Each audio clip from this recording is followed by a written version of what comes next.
kay Tatay Digong.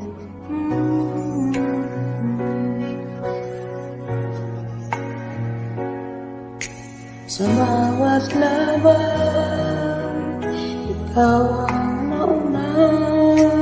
Tinig mo'y sigaw ng masa.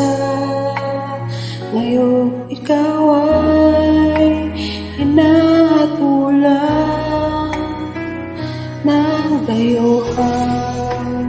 Walang alam kung sino pa ang nagmalasakit. Siya ngayon pinapahirap. Pilipinas ay lumuluha. Hostisya ang sigaw ng Tatay Digong.